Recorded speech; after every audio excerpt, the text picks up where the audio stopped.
네, 안녕하세요. 로페어스 카페 매니저 모르모토 선생님입니다. 오늘은 수능이 있었죠. 전국에 계신 모든 수험생 여러분, 또 이번에 수능 준비하느라 고생하신 또 이제 학부모님들과 또 주변 지적 지인분들께 이번 수능 또 코로나 시국에서 또 진행되는 거기 때문에 뭐 일반적인 저도 일단은 저도 수능을 봤지만 그런 거에 비하면 훨씬 더 악조건 속에서 또 열심히 준비하셔서 또 이제 열심히 다들 시험 치렀다 믿어 의심치 않고 다들 이제 원하셨던 그런 좋은 결과 다들 내줬으면 좋겠습니다. 아무튼 정말 고생 많으셨고 정말 수고 많으셨습니다.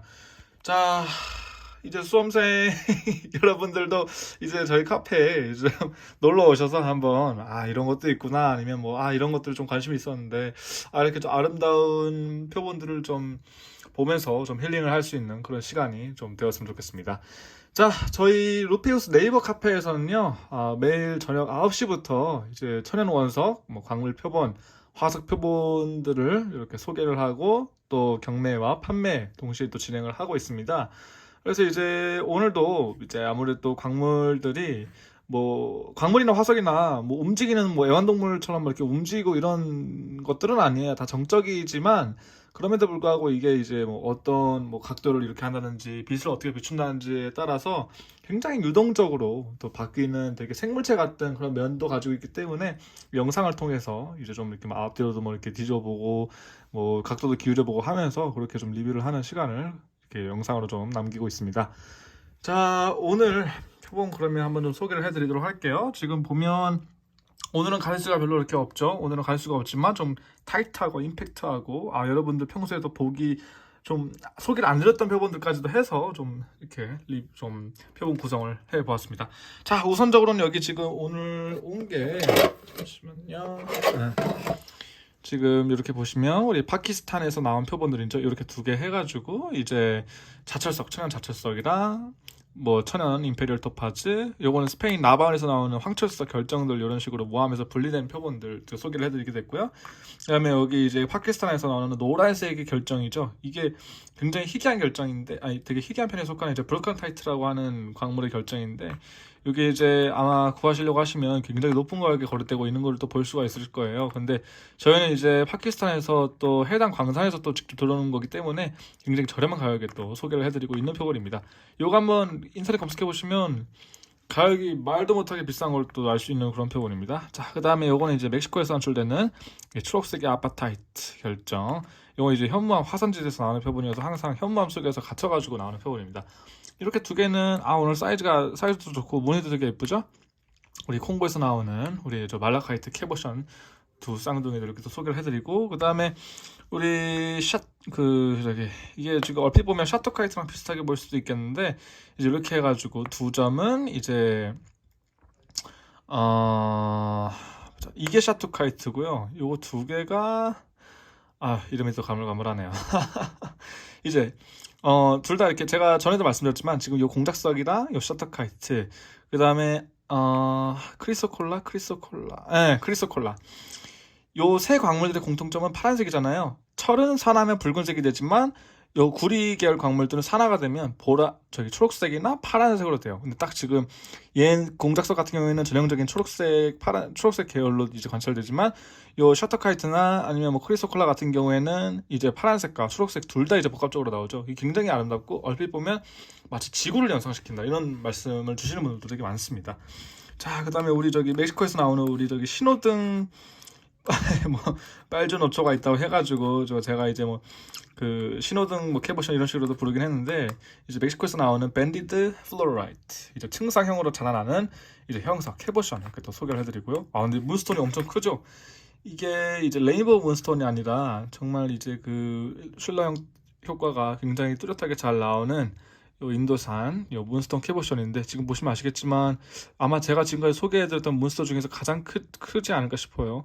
사이즈가 어마어마하게 크죠. 캐럿으로도 아마 이 정도면 한 50, 60 캐럿은 나오지 않을까 싶을 정도로 굉장히 큰 크기의 문스톤 캐보션입니다. 물론 큰 만큼 여기에 좀 이렇게 좀 흠이 좀 있죠. 좀 마음 아픈 부분이 좀 있기는 한데, 그걸 제외하면 전반적으로 굉장히 큰 크기를 가진 이 천연 문스톤 캐보션도 소개를 해드립니다. 그다음에 이렇게 연꽃 무늬로 각인을 한 요 라브라도라이트도 개인적으로는 굉장히 좀 매력이 많이 가요. 왜냐하면 이렇게 무늬에 이렇게 변체, 화려한 변체 속에 이렇게 이제 꽃잎 무늬가 들어가 있는 게 굉장히 또 매력적이거든요. 뒷면은 또 이렇게 매끈하지만 마찬가지로 폴리싱이 돼 있어가지고 요 라브라이트 본연이 가지고 있는 이런 화려한 변체들을 그대로 또 느낄 수 있는 그런 표본이라고 소개를 해드리도록 하겠습니다. 자, 요 보라색 두 점은 이제 러시아에서 산출되는 우리 차르화이트, 보라색의 차르화이트 캐버션 두 점. 그 다음에 이렇게 나미비아에 산출되는 피터사이트. 이 중국에서 산출되고 나미비아에서 산출되지만 아무래도 이제 요 이렇게 황색 비율이 없이 아주 푸른색이 가득 들어가 있는 계열로는 역시 나미비아께 아무래도 좀 특징적으로 이렇게 또 관찰이 되고 있죠. 중국은 아무래도 좀 가격대가 높아가지고 구하기가 좀 힘들고요. 나미비아가 그래도 좀 산출량이 돼가지고 이런 식으로 아주 멋진 피터사이트 원석들이 매년 소규모지만 그래도 산출이 되고 있는 상황입니다. 역시 언제 봐도 참 마음에 드는 친구들이에요. 자, 그 다음에 이렇게 또 스위스 연수종 아주 오랜만에 또 소개를 해드리죠. 사실 이 스위스 연수종이 제가 정말 큰맘 먹고 이제 좀 넉넉하게 구비를 해서 지금도 뭐 몇 박스 정도가 지금 있는 상황인데 뭐 그렇다고 해가지고 절대 이제 저렴하게 또 소개를 못 해드린 이유가 이게 굉장히 비싸요. 그리고 매년 또 가격도 엄청 오르고 있고 이 스위스 알프스 쪽이 아무래도 유럽권이기 때문에 여기서 올라오는 표본들 아마 여러분들이 광물 수집하시면서 만나게 되는 광물 중에서는 가장 그래도 가격대가 높은 그런 가격대가 높은 경우에 속하지 않나 그렇게 생각이 됩니다. 그리고 이렇게 사이즈가 되게 작은 건데 아주 괴물급 사이즈의 이 알프스 연수종도 하나 이렇게 또 소개를 해드리게 됩니다. 보시면 아시겠지만 좀 이제 이제 외곽 부분에 염화물이라고 하죠. 이 컬러라인이 뭐 일단은 좀 겉면에 이제 클로라인 성분들을 좀 제거를 했긴 했지만 이런 식으로 좀 약간 좀 재미한 표면들이 좀 약간 룬스트러스하게 좀 변한 부분들이 있어요. 그런 식으로 약간 이런 부분들은 좀 그 칙칙한 그런 좀 불투명한 느낌을 드는데 반대쪽은 굉장히 지금 굉장히 클리어 서페스를 관찰을 하고 있고 그리고 전반적으로 굉장히 맑고 투명한 결정면들을 보이고 있는 것들을 볼 수가 있습니다. 그리고 사이즈가 기가 막히죠. 어마어마하게 큽니다. 이거는 비쌀 수밖에 없죠. 저렴하게 드리고 싶지만 일단은 이렇게 좀 보기 드문 크기의 요 스위스 알프스산 연수 정도 소개를 해드립니다. 자, 그 다음에 우리 어제 소개를 해드렸던 저기 지금 까만색 점 보이시죠? 발틱 호박인데 이 안에 곤충 화석이 딱 보존이 되어 있습니다. 이게 5천만 년에서 4,400만 년 전 사이에 이제 형성이 된 호박인데요. 그러다 보니까 아무래도 이제 뭐 같은 시기에 형성된 호박이나 호박 중에서는 그래도 가장 이제 곤충 화석들이 뚜렷하고 잘 관찰되는 경우라고 말씀드리고 싶습니다. 그리고 요 지금 멕시코 치아파스 호박도 오늘 지금 푸른색이 아주 잘 나오는 예쁜 또 호박으로 준비를 했습니다. 그래서 이따가 사진에서 확인을 해보시면 정말 예쁘다는 것도 볼 수가 있을 것 같네요. 자, 이게 문제인데 이게 문제입니다. 이게 산지가 어딘지가 왜냐면 산지에 따라서 광물들은 굉장히 가격대가 또 천차만별이거든요. 이 수정도 전 세계에서 가장 흔한 광물 결정이라고는 하지만 이게 어느 산지에서 산출됐냐에 따라서 또 천지차별이에요. 근데 지금 얘는 제가 좀 헷갈리는 게 이게 지금 브라질에서 그때 수입했던 것 중에 껴있던 건지 아니면 그때 저기 하키마에서 제가 그때 정동 하나 이제 거기에서 이제 일주일에 정동이 그래도 한 세네 개씩 터지는데 그 정동 하나를 제가 다 구매를 했던 적이 있거든요. 그때 한 얼마였나 그때 한 400만 원 정도 주고 그때 정동 하나를 다 샀어요. 그래가지고 그때 거기 있는 표본들 중에 이게 아마 있었던 것 같은데 확실하지가 않아요 지금. 그래서 이게 하키마 쪽인지 아니면 이제 브라질에서 나오는 수정 쪽인지 모르겠는데 형태적으로도 지금 굉장히 쌍정에 잘 나오고 그리고 요 부분에 되게 특이한 게 이런 식으로 셉터 형태의 이 허그 포인트죠. 허그 포인트에다가 이런 식으로 버섯 모양의 셉터 포인트까지 붙어 있는 작은 아기 수정이 꼽사리를 끼고 있어요. 야, 이런 경우 정말 이 수정도 이제 이 형태에 따라서 또 굉장히 밸류가 또 나뉘기 때문에 여기서 보기 드문 되게 독특하죠. 참 이런 표본이 참 저도 이때 하면서 참 처음 봤던 거긴 한데 이게 산지가 어떻게 되냐가 좀 일단 관건이긴 한데요. 일단은 지금 아무래도 이런 형태는 하키마에서는 뭐 없다고는 알고 있으나 브라질 건지도 확실치 않고 일단은 형태적으로는 굉장히 좀 매력 있는 수정이거든요. 백수정 하키마 형태에서 백수정으로 보시는 분들은 아마 오늘 요 표본 한번 주목해 보시면 좋을 것 같습니다.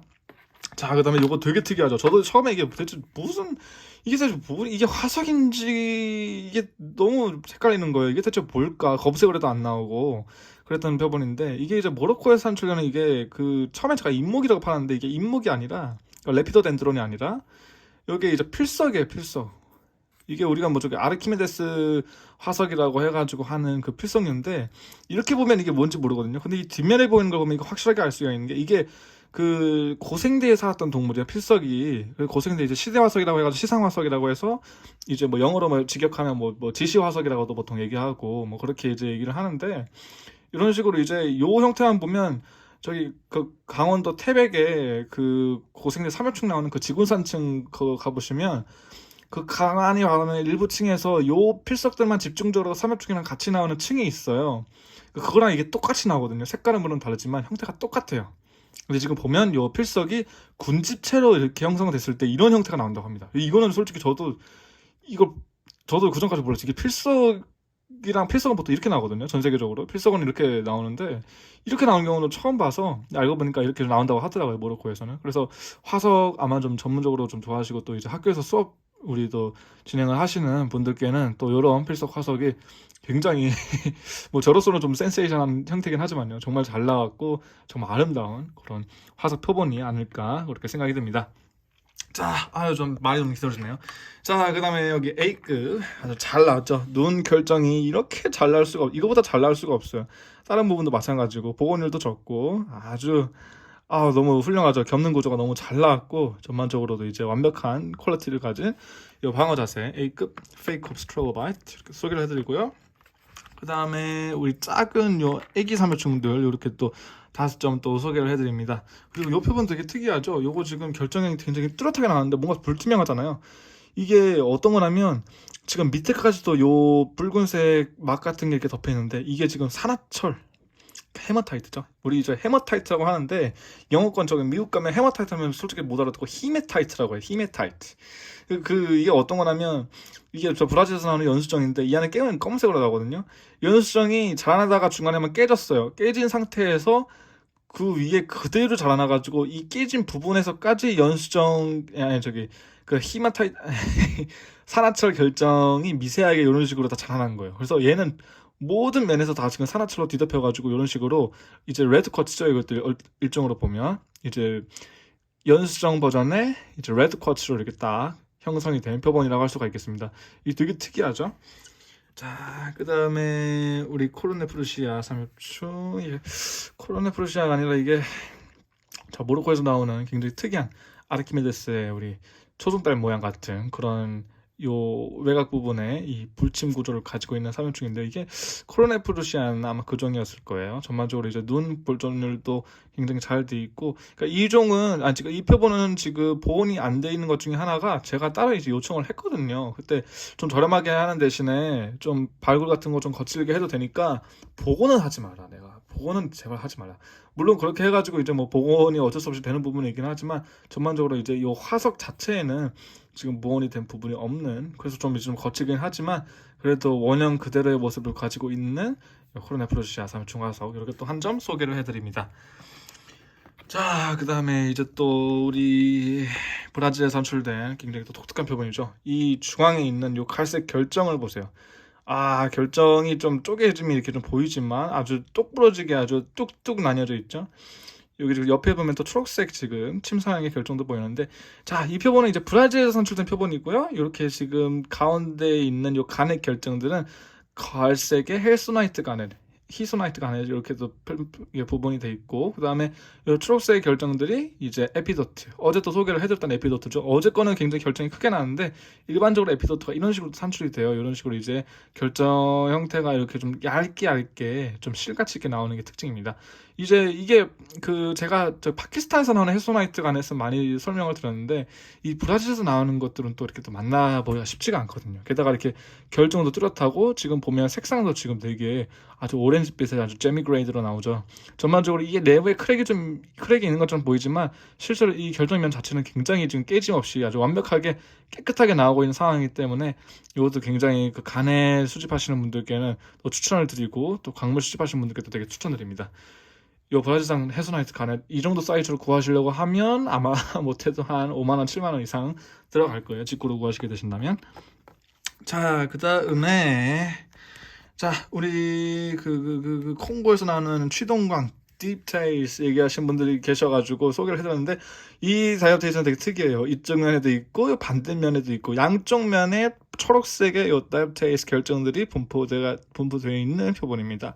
그러니까 제가 처음에 뭔 생각까지 하려면 요거 반으로 망치로 반으로 잘라가지고 팔까 그 생각도 했었는데, 그러면 결정이 좀 소산될 것 같아가지고 이런 식으로 좀 남겨두게 된 표본이라는 그런 뒷얘기가 좀 있었습니다. 자, 근데 이 표본 되게 재밌는 게 디스플레이를 약간 이제 이런 식으로 좀 세워가지고 이런 식으로 이제 세워서 이렇게 놓으면 이제 요 앞면으로도 관찰을 할 수가 있고 요 뒷면으로도 관찰을 할 수가 있고, 약간 아수라백작 약간 보는 느낌처럼 되게 다양한 모습을 좀 관찰을 할 수가 있는 그런 표본이에요. 일반적으로 이제 이런 식으로 뭐 이제 예를 들어서 뭐 2차원적인 평면 형태의 모습에서 우리가 뭐 흔히들 광물들을 관찰을 한다고 하면, 이 표본은 거기서 한 차원 더 들어가서 한 3차원적인, 그러니까 앞과 뒤, 옆, 위까지 다 이렇게 꼼꼼히 봐야지만 관찰을 할 수가 있는 표본이기 때문에 확실히 그 광물을 이제 전시를 하고 관찰하는 입장에서도 좀 더 이제 새로움을 줄 수 있는 그런 표본이 아닐까 싶습니다. 물론 이 콩고에서 나오는 이 취동광 자체도 워낙에도 희귀한 광물이지만요. 자, 그 다음에 요 희한하게 생긴 요 마치 원기옥 같은 요 시공의 폭풍우 같은 요 빨아들이는 회오리 같은 이것의 정체는 무엇이냐. 진짜 제가 말하고 나서 그냥 말하면서 좀 느낀 건데 진짜 좀 빨아들이는 느낌이 있기는 하네요. 신기하네. 자, 이건 이제 파타고니아에서 나오는, 그러니까 파타고니아가 따로 이제 국가는 아니에요. 이게 저기 저기 아르헨티나, 남아메리카 저 아르헨티나 맨 밑쪽에, 그러니까 우리나라 치면 거의 땅끝마을 해남 정도 위치에 있는 지역이 이제 파타고니아인데, 그 동네에서 이제 이런 화석들이 나와요. 그러니까 거기가 국립공원으로 지정되어 있는 곳인데, 이제 중생대 백악기 말기에 그쪽에 이제 고대 원시 공룡시대 숲에 있었다고 해요. 그 숲의 대부분의 수종을 이루던 것들이 이제 아라우카리아라고 하는 종인데, 그 중에서도 얘는 이제 아라우카리아 미라벨리스라고 하는 수종의 이제 열매 화석이고요. 거기 가면 목화석이라든지 이런 것도 엄청 널려 있어요. 그리고 예전에는 이 화석 반출이 가능할 때는 이런 씨앗들, 그리고 이런 씨앗이 그 나무에 붙어가지고 줄기에 붙어서 나무에 붙어 있는 상태 그대로 나오는 목화석들이 아주 정교하게 발굴돼가지고 전 세계에 그 뭐 이제 화석 시장이라든지 미네랄 시장에서 굉장히 인기 있게 팔렸어요. 물론 지금은 이제 그때는 되게 저렴했다는데, 지금은 이게 반출이 금지된 지 꽤 돼가지고 이 가격이 거의 뭐 상상을 초월할 정도로 올라갔어요. 그래서 이거 잘 나온 표본들은 뭐 저희도 이제 슬라이스 그때 하나 있었는데 뭐 그런 거 이제 뭐 50만 원에 나오고 뭐 줄기 붙은 것들은 100만 원 정도 다 하고, 아무튼 그렇습니다. 전 세계에서 아마 존재하는 열매 씨앗 중에서는 뭐 잭프루트나 뭐 두리안 이런 큰 거 말고는 화석으로는 얘가 제일 지금 좀 비싼 경우가 아닌가 그렇게 생각이 드네요. 지금 보시면 이런 식으로 안에 이 씨앗은 아니에요. 그러니까 요 부분들이 좀 지금 뭐 조약 이렇게 다른 자갈 같은 게 좀 박히긴 했는데, 이런 식으로 이제 씨앗이 보존돼 있다 씨방 구조가 돼 있고, 전반적으로 이제 그 저기 뭐냐 솔방울 열매가 가지고 있는 특징들 이런 것들을 잘 가지고 있는 그렇게 슬라이스된 표본입니다. 이 굉장히 구하기 힘들어요. 그리고 지금 애초에 반출 자체가 금지가 돼 있는 상태고 아예 나오질 않기 때문에 이게 정말 매년 매년 정말 한 20%씩은 가격이 오르고 있는 걸로 지금 확인되는 표본입니다. 자, 그다음에 마지막으로 소개해드릴 표본은 요 암모나이트 표본. 이거 지금 보시면 좀 색깔이 뭔가 좀 칙칙한 건가 싶은데, 여기 지금 보시면 지금 있죠. 요 빨간색에. 요건 지금 마다가스카르 암모나이트에서는 좀 보기 좀 드문 케이스긴 한데, 이런 식으로 이제 클레오니세가스 중에서도 빨간색으로 이렇게 헤마타이트가 침투가 돼가지고 적철석 치환 암모나이트로 지금 된 상황이에요. 그래서 안에도 보면 지금 이게 완전 시뻘건 색깔로 지금 안에 들어가 있는 게 보이거든요. 그리고 저는 이제 이 표본이 제일 마음에 드는 게 요 바깥쪽에 요 라인인데, 요 성장선을 지금 보시면 이건 지금 약간 실트층 약간 점토 레이어로 지금 치환이 됐거든요. 이것도 되게 특이한데, 여기 부분도 적철석으로 치환돼 있고, 그리고 전반적으로 이제 요런 느낌으로 나오는데, 이런 식으로 이제 봉합선이, 이게 분명히 이게 암모노이드과거든요. 암모나이트도 암모나이트 하나만 있는 게 아니라 되게 다양한 종이 있는데, 이건 마치 무슨 고니아타이트나 세라타이트 봉합선도 아니고, 요 안쪽으로 보면 이건 전형적인 그 암모나이트의 봉합선이거든요. 근데 이것만 보면 이거는 누가 봐도 이거는 저기 고니아타이트나 세라타이트 그런 애들 모양인데, 이거 너무 희한한 거예요. 분명히 암모나이트는 그 클레오니세라스 암모나이트가 맞는데, 얘가 가지고 있는 특징 이 봉합선 라인은 전혀 아닌 거죠. 그러니까 이런 거 보면 참 우리가 어떤 과학적 사실한지 이런 것들을 할 때 꼭 정답이 있는 건 또 아니구나. 예외는 항상 있을 수 있다. 그리고 우리가 이제 진리라고 믿어왔던 것들, 우리가 이제 이게 정답이다, 이게 과학적인 어떤 그거라고 하는 것들도 어디까지나 이제 가정이고 어디까지나 이제 값에 도출된 결과일 뿐이지 그게 이제 항상 맞는 것도 아니라는 게 또 이런 표본에서 드러나는 게 아닌가 싶습니다. 정말 좀 독특하고 저도 암모나이트에 대해서 좀 더 내가 배움이 부족한 건지 이런 좀 공부를 더 해야겠구나 생각이 되는 게 이런 표본들이 또 있어서 되는 게 아닌가 싶네요. 자, 오늘 표본 소개 영상을 좀 빨리 끝낸다고 생각을 했는데 표본 가지수가 적어서 오히려 좀 평소보다 더 오래 이제 설명을 좀 하게 됐네요. 자, 이렇게 한번 간단하게 좀 영상 소개 마무리하고요. 자, 저는 지금부터 이제 또 오늘도 열심히 준비해서 저희 9시 경매에서 또 만나 뵙도록 하겠습니다. 전 여기까지 루페우스 카페 매니저 모르모토 선생님이었고요. 다음에도 더 즐겁고 재미있는 영상으로 소개해드리도록 하겠습니다. 감사합니다.